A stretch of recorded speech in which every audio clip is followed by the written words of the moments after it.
Добар ден, пладневни вести на Канал Плюс, со кои почнуваме веднаш по кратката најава. Останете со нас.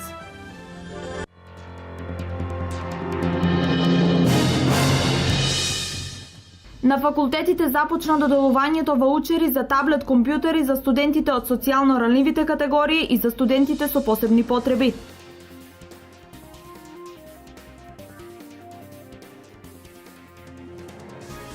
Голем е интересот за театарските представи на 51-то издание на Драмскиот аматерски фестивал во Кочани. Учесниците задоволни, исто како и публиката.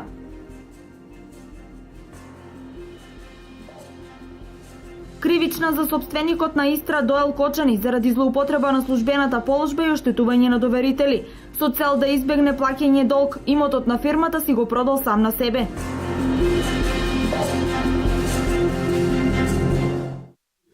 Вкупно 4570 студенти ќе добијат бесплатни таблет компјутери во рамки на владиниот проект за доделување вредносни бонови за набавка на таблет компјутери со надворешна тастатура. Од пристигнатите 7290 апликации, 1938 се одбиени, а 728 дополнително ќе се проверуваат. Најмногу ваучери се доделени на Скопскиот универзитет Свети Кирил и Методи и на Штипскиот универзитет Гоце Делчев. Студентите веќе може да ги подигнат ваучерите од студентски прашања.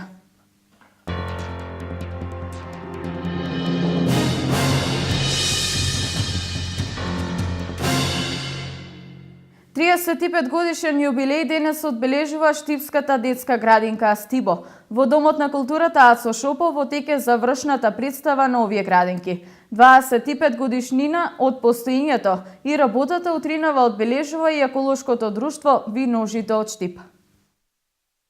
Виножито ветува дека овој парк ќе работи вредно и ќе стане еден едукативен центар. Многу млади ќе одржат еколошки акции, еколошки часови и наставата во природа ќе стане содржен дел во наставната програма. Младите што повеќе да излегуваат во природа.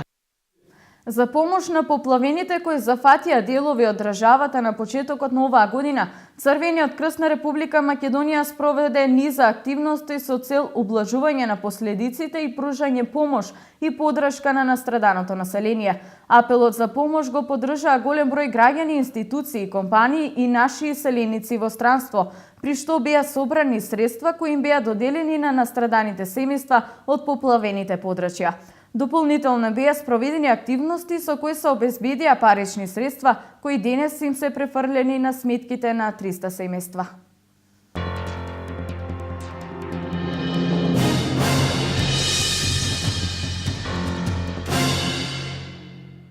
Во Средното електромашинско училиште во теке отворениот ден за идните средношколци. Новиот на полуматурантите се можностите и потенцијалите на училиштето кое продуцира кадар што е баран на пазарот на труд.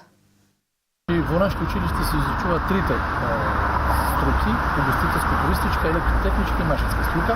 Со тоа што да напоменеме дека во училиштето за втора година ќе се запишува и спортската академија, каде спортската академија веќе постапката мислам дека е завршена и таа ја води Фудбалска федерација на Македонија, бидејќи во нашето училиште е дадена спортска паралелка фудбал. Конкретно за електротехничката струка предвидено е да има 3 профила, распоредени во 4 паралелки, додека за машинската струка ќе се формираат комбинирани паралелки. Имаме електроенергетичар, електроничар и техничар за компјутерско управување, додека во машинската струка имаме комбинирани паралелки каде се застапени по 2 профила во една паралелка. Имаме една паралелка ќе биде техничар за компјутерско управување заедно со машинскиот техничар, другата паралелка ќе биде енергетски техничар и мехатроничар.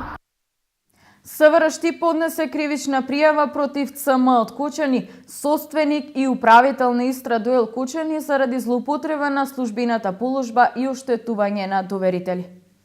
Имено пријавениот во својство на одговорно лице, управител на Истра Доел Кочани, друштво во негова собственост, искористувајќи својата положба со намера да го избегне плаќањето на доспјаниот долг спрема јавното предпријатие Македонски шуми Скопје, по основ на веродостојни исправи, фактури и испратници, заклучно со 2009 година, во износ од 5.706.994 денари, го отуѓил имотот на Истра во износ од 6.366.385 денари на правниот субјект Мебел дома Доел Кочани, кој исто така е во негова собственост.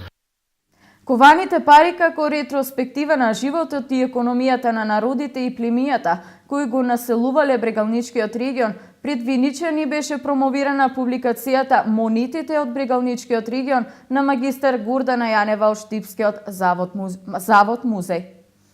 Освен луѓето, историјата на еден народ ја раскажуваат и парите. Нумизматиката го одразува контекстот на тргување, но дава историски податоци според она што е врежено на нив. Преку монетите се прави анализа и реконструкција на животот на луѓето на дадена територија, но и режимот на владење.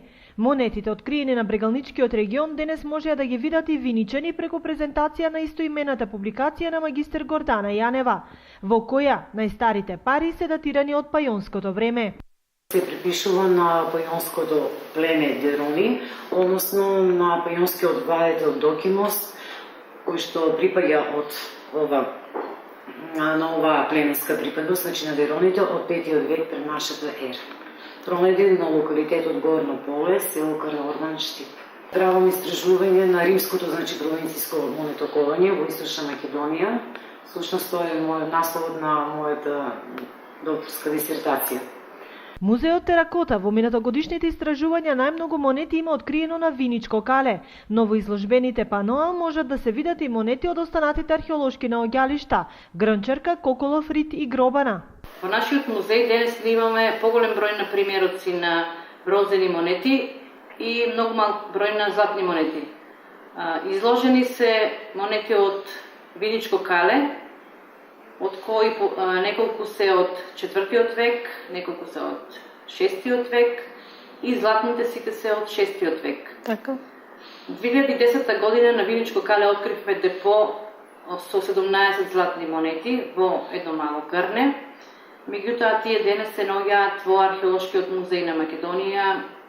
Инаку музеот во предстојниот период ќе работи на конзервација на откриените монети како нов проект кој треба да финализира со издавање на нумизматичка збирка. Пред светските актуелности се навраќаме на актуелните драмски аматерски остварувања кои се дел од 51-виот фестивал во Кочани. Драмските аматери од цела држава се на мислење дека фестивалите од овој тип се награда за нивниот ентузијазам.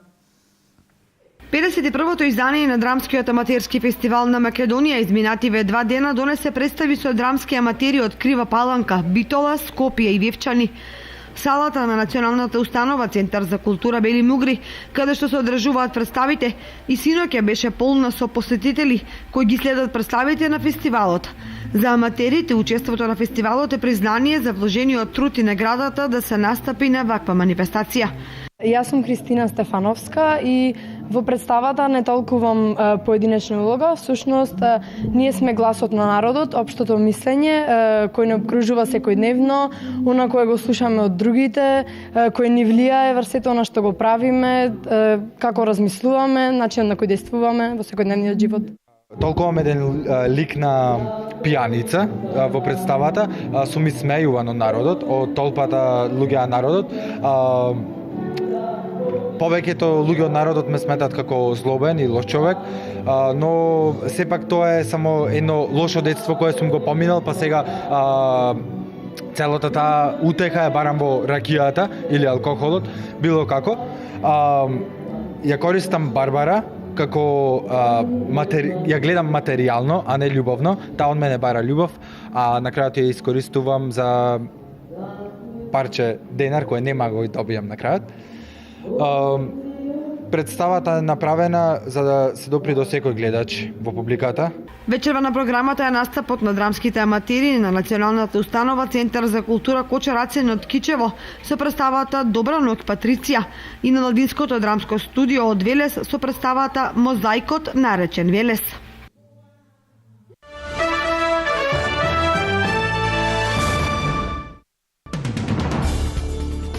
Во изминатите неколку дена повеќе од 1500 луѓе починаа од високите температури што ја зафатија Индија. Болниците се преполни со луѓе и повеќе нема место за оние кои страдаат од последиците на топлотниот бран.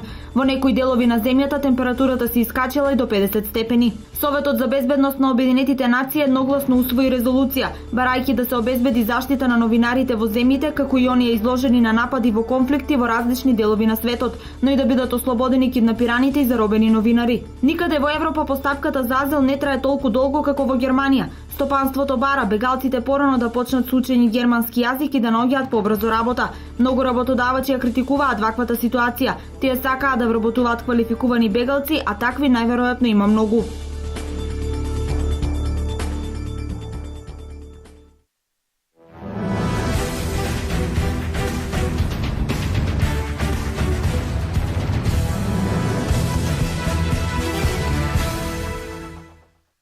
Вчера се одигра финалниот надпревар во Лигата на Европа помеѓу екипите на Севилја и Днипро. Екипата на Севилја го победи Днипро со 3:2 и ја одбрани титулата во Европа Лигата и стана најтрофејниот клуб во ова надпреварување со 4 титули и следната сезона ќе игра во Лигата на шампионите. Севилја по 4ти пат го освојува трофејот во Лигата на Европа и купот на УЕФА, и тоа во 2006, 2007 и 2014 година. Севилја и Днипро ги воодушевија сите љубители на фудбалот со играта која ја прикажаа на Олимпискиот стадион во Варшава, надпревар во кој на крајот подобро се снајде шпанскиот представник кој го постигна одлучувачкиот гол во 73-та минута. Покрај големата радост и историскиот трофеј во најмасовното европско надпреварување, оваа победа за Севилја е посебно важна поради фактот што истата им донесе и директен пласман во Лигата на шампионите. Фудбалскиот клуб Брегалница оваа пролетна сезона дефинитивно ќе ја памети. Вчера на градскиот стадион во Штип се одигра и последниот надпревар. Брегалница беше домаќин на екипата на Пелистер, каде што и за крај на сезоната не дозволија да бидат поразени. Со два постигнати погодоци во 60-та и 69-та минута, фудбалерите на Брегалница запишаа уште една победа на свој терен. Фудбалскиот клуб Брегалница ја заокружи фантастичната серија каде што во 14 одиграни надпревари примија само еден гол, односно во 17 меча 2 примени голови. Тие ќе продолжат да блескаат и во наредната сезона во првата македонска лига. Ние им посакуваме среќа и многу успех и во наредната сезона, како што играа и беа вистински хит во пролетната сезона. Од вториот одигра надпревар кој се одигра вчера од плејаут фазата, последно пласираниот Тетек со убедлива победа и Пелистер со нов пораз се простија од првата македонска фудбалска лига. По вчерашните надпревари официјално заврши сезоната. Прво мора да бидам максимално задоволен од она што го направивме во овие 16 кола. Од екипа која што 99% беше испадната, да дојде до ситуација фактички последното коло за ништо да не одлучува, тоа е огромен успех. И ако на сето тоа се додаде дека Брегалница во ова полусезона освои 32 бода, значи една фантастична бројка и по сите освојување на бодови ние сме на прво место во ова полусезона, тоа покажува за една изворена полусезона. Титулата во детската фудбалска лига за Кочанскиот регион останува во Делчево и во надпреварувачката 2014-2015 фудбалерите од генерацијата 2000-2001 имаа безпрекорна сезона, па така со само 2 нерешени надпревари без пораз заслужено го добија епитетот шампиони. За тренерите на екипата ова е одлична потврда дека талент несомнено постои кај овие генерации, нешто што само ќе им даде поттеки на останатите фудбалери да постигнат слични успеси во иднина. Нашите млади категории на ФК Брегалница Делчево, односно категориите од 2000 и 2001 генерација, остана на првото место по одигрување на 16 кола. Значи повторувам, без пораз сме и оваа година заслужено момците го освоја првото место.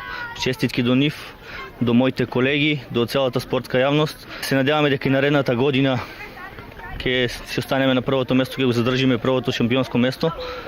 Во рамки на фудбалските надпреварувања, фудбалскиот клуб Брегалница беше домакини на плејоф надпреварите, во кои учествуваа екипите на Слога Виниц, фудбал Старас од Кочани, академиите Постолов Пандев, како и домакин од Брегалница Делчево. Првото место на тај турнир го освои екипата на Постолов од Штип. Значи сите знаеме дека таму има многу дечиња, али мислам дека нашите дечиња си заслужија за таа година да бидат прваци. Пред младите таленти предстои мала пауза, а потоа дел од екипата ќе учествува на тренинг камповите, чии домакини годинава ќе биде градот Доиран.